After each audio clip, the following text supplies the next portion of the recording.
Merry Christmas, you filthy animals. I think Macaulay might go for that, he's pretty cool. Yeah, I'm beginning to like him. He's just the right amount of crazy. I've really liked him as an adult actor. So many kids get screwed up in Hollywood, and he definitely went through his fair share of sex, drugs, and rehab through his transitional teen years. But ever since Party Monster, I've enjoyed his quirky dark comedy and macabre sense of humor. He seems like he came out all right, all things considered. Could have been much worse, or joined the 27 Club. If you haven't seen Party Monsters, you must watch it. It's my favorite film of his and he is fantastic in it. He plays the role so perfectly. Honestly, he does not get the credit he deserves for being a great actor. I'd kill to see him play a villain in some huge budget series. When he started his comeback, he wasn't very comfortable in front of the camera. I watched him a few times on Red Letter Media, and while he was fine, he was fidgety and just trying a little too hard. Once he put in a little time, he calmed down and found a flow, and now he's pretty entertaining. Anybody who's up for spooning Rich Evans would be down for Stoned Alone. I'd watch that movie, gets high, thinks someone's is breaking into the house, prepares for war, gets hungry, and forgets about his paranoia and makes a mission to get pizza delivered. Yeah, but doesn't that then turn into the plot of that fantastic lil cult horror film You're Next? Terrible name, great movie, but yeah, basically it'd then be the horror movie of the pizza guy dealing with all these booby traps. Is it wrong that I want the guy to be Daniel Radcliffe and Elijah Wood interchangeably? Like sometimes, it's even the same take and they just swap places, and it's basically about them trying to survive the crazy fucking dude's booby traps. Eventually the dude's schizophrenia meds wear off and he lost the bottle to an earlier trap, and one of them joins Culkin's team, and the other is acting as the newfound antagonist, and it pivots to this waking dream of Culkin and Wood versus Radcliffe, but then at one point Radcliffe secretly takes out Wood and is waiting for Culkin to drop his guard because he hasn't noticed the difference. It's this utter descent into insanity that ends with Culkin chewing a weed cigar, pointing a lawn dart ballista turret at Woodcliff and demanding to know which is the real pizza guy, even though it's only one person with split personalities, only for the doorbell to ring, and someone says, "Pizza for a Mr. McAllister," and all three of them just staring at the door. Roll credits. Terrible upbeat Christmas music. I'd think more so. Goes to parents for Xmas after being laid off and they all went to Hawaii or something, so he thinks, fuck it. Eats entirely too many edibles because he thought he was going to have to parse it out through the stay. Orders a pizza for good old times, but seeing as he's at his folks' place, he forgot about one unused booby trap. Delivery driver walks up through the back that nobody's used in 30 years because Waze is trash. Before he can text him that his contactless pizza is at the door, he falls through the deck and is immediately impaled on crudely sharpened shovel rake handles that had been lying dormant this whole time.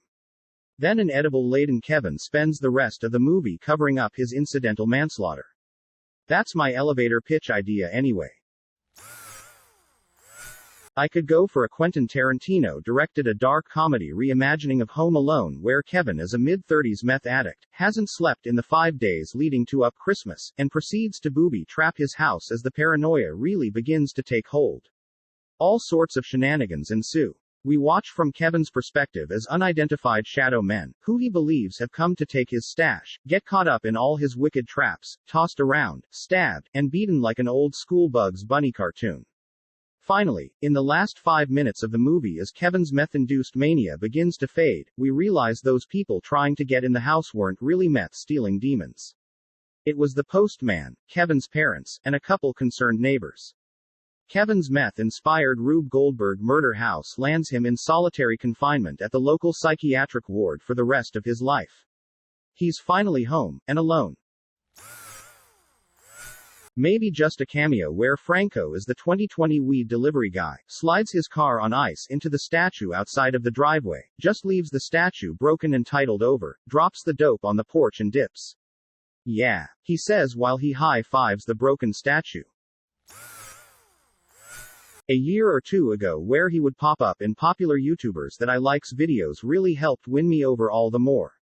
Seeing him work with the likes of Red Letter Media, AVGN, and whoever that guy is that makes and puts out those phony packages to catch porch pirates, all made me appreciate how cool a dude he is, that just wants to contribute to things he enjoys no matter how big they are. We need a new Home Alone with this man, but no one acknowledges he's aged. I've left my 40-year-old son home alone. Kevin. These days, Mum, Kate McAllister has aged well physically, but she's a bit loopy, has tons of wigs and only dresses in black and white. No one has really heard from Dad in a while, but we suspect he's getting himself into low-budget horror scenarios. Regardless, both parents are still shocked when their 40-year-old son manages a load of laundry all by himself. I mean, after 2 economic collapses in 1 decade and a pandemic driving people, in the short term, away from densely populated apartments, there are probably plenty of people in their 30s, 40s who are back with their parents right now. Kevin, now nearing 40, is still living at home with his parents. With all his siblings married with kids, his parents decide to go on a trip, leaving Kevin all alone on Christmas. The Wet Bandits now own a home security business, and something isn't quite right about their 2 employees. Kevin, stoned and alone, starts to let PTSD and paranoia sink in, causing him to call security out multiple times in a couple days, giving these shifty employees the idea to actually rob the place. The boy who cries wolf, am I right? Initially aloof and stoned out to the actual robbery, after finally getting through the anxiety, realizes his home is actually being invaded. He calls the security place, and Harry and Marv come to the rescue and team up with Kevin to stop these crooks, and in the process help Kevin get closure. What do you mean you don't know what to do? You stopped me and Marv when you were only a kid, twice. Don't give me that don't know what to do crap. As Harry and Kevin hide under the basement stairs. I want them to remake it with him as one of the 2 burglars, because Kevin never was right after the multiple times he saved his family from burglars, so finally has to turn to a life of crime. Kevin, having grown up, sees the value in being able to learn to defend oneself at a young age. He offers a service to burglarize children who are left alone. Kevin is also an alcoholic and is extremely intoxicated when he attempts to break into the wrong house. Yeah, I always thought one where Harry and Marv reformed in prison while Kevin slipped deeper into the criminal world would be an interesting juxtaposition. Then when they meet up again, this time it's Harry and Marv setting traps for Kevin, but he already knows these tricks and ends up selling their organs for mescaline. Stoned Alone should be about Kevin all grown up, and he gets super stoned and thinks that's his house is being broke into by the wet, sticky bandits again, so he goes around setting shit up to trap them, but it's all for nothing and the neighbor kids think he's the crazy guy roaming the neighborhood. The only way a reboot would work is if Kevin had a son, daughter, and the sticky bandits wanted revenge after getting out of jail. They'd break into his home during an Xmas storm that was so bad that the cell phones are out, so it wouldn't just immediately be nullified by modern technology and surveillance cameras. I'd watch it.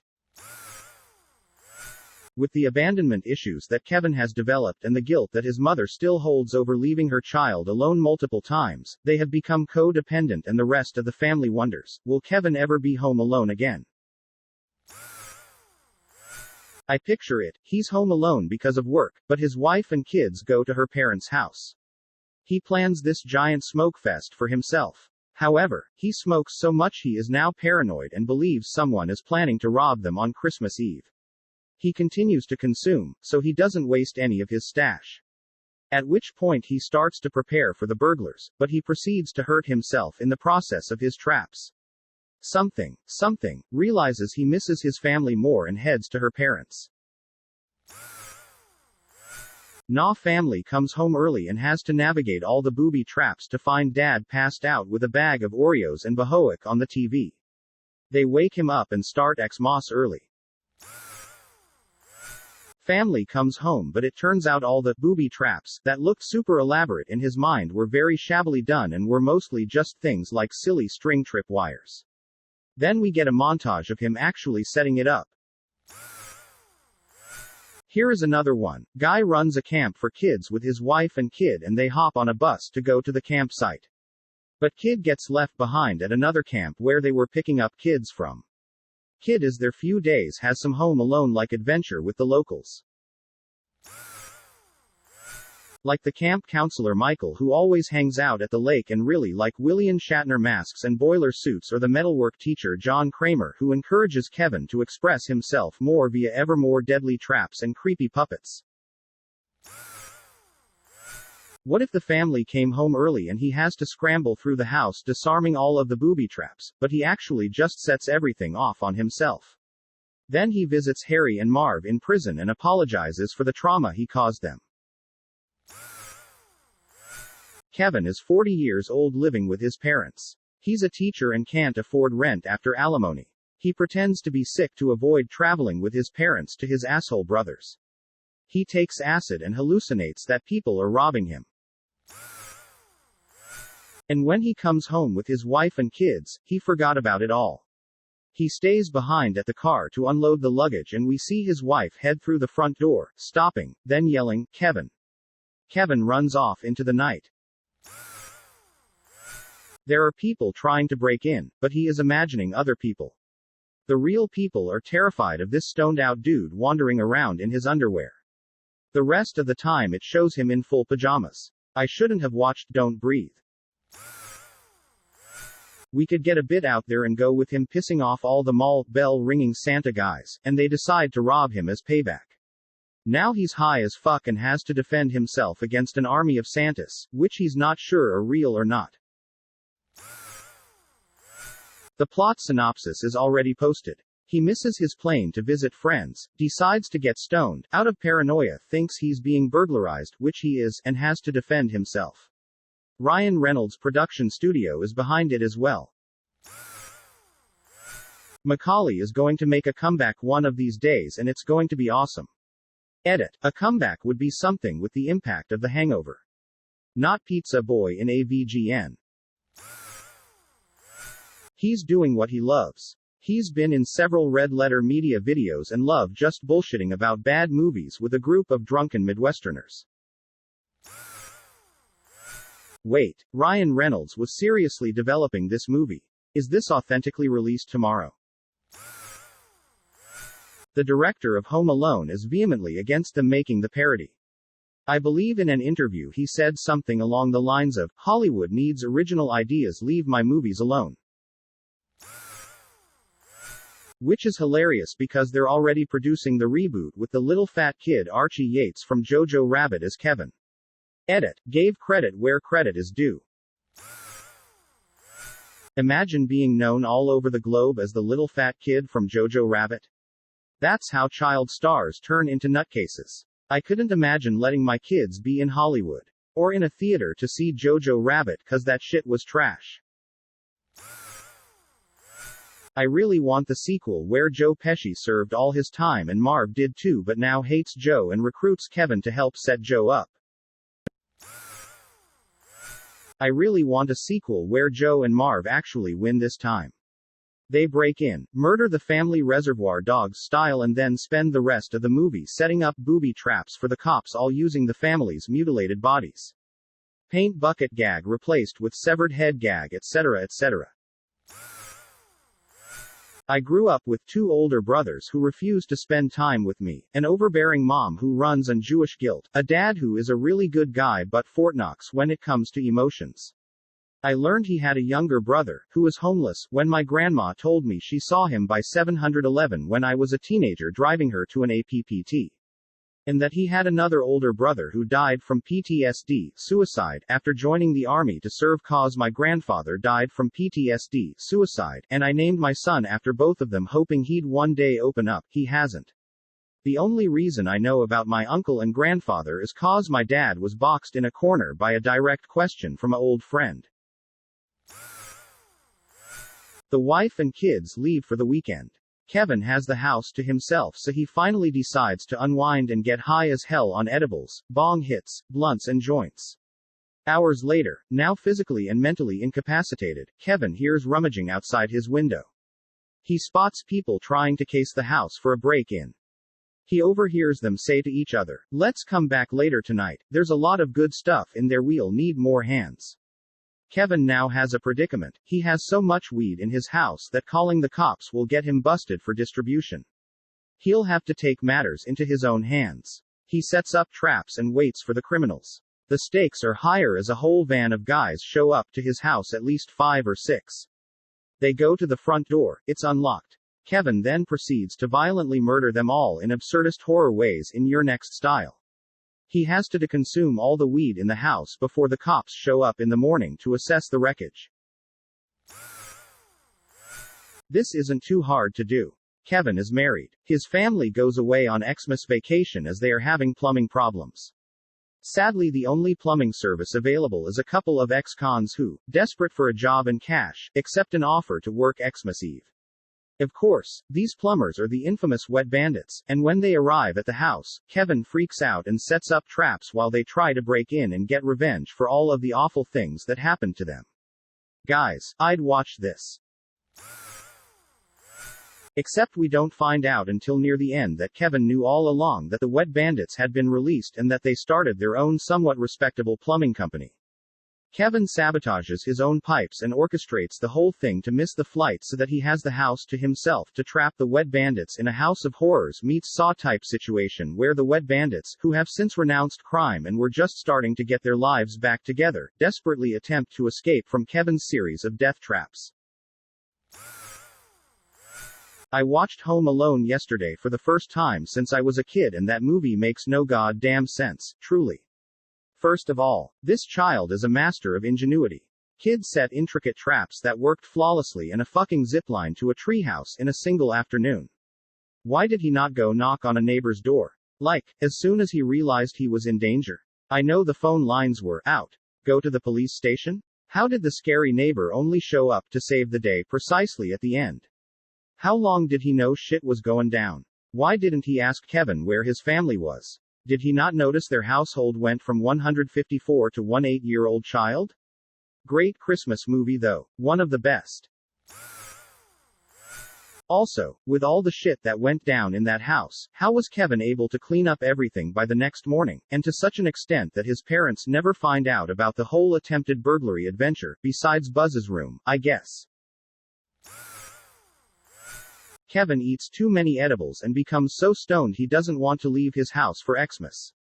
The wet bandits, fresh out of jail on a 20-year bid, have done some soul searching and decide to track down Kevin to apologize for terrorizing him years ago. Kevin greatly misunderstands the situation and think they are out to kill him, while Harry and Marv notice Kevin is acting super weird and genuinely want to help him. Only to run into the many gruesome traps paranoid Kevin has set up.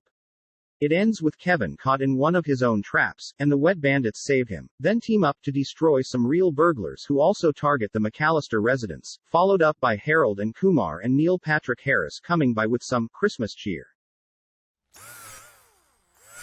I can see it now. Make Kevin a veteran suffering from PTSD and smokes weed to treat it. He ends up getting into trouble with some dealers and now has to use what he learned during both the break-in and his military's career. Law-abiding citizen meets Home Alone. We could get an R-rated Home Alone with Macaulay returning as an adult Kevin? He would set up deadly saw-like traps that destroy the burglars. That's so funny. We were all at my house just joking that Culkin should do a sequel. The wet, sticky bandits are back, but for revenge with a hit squad. But this time Kevin is even more ready. This time, they're playing for keeps. Basically Home Alone meets Rambo, real traps, John Wick-esque body count.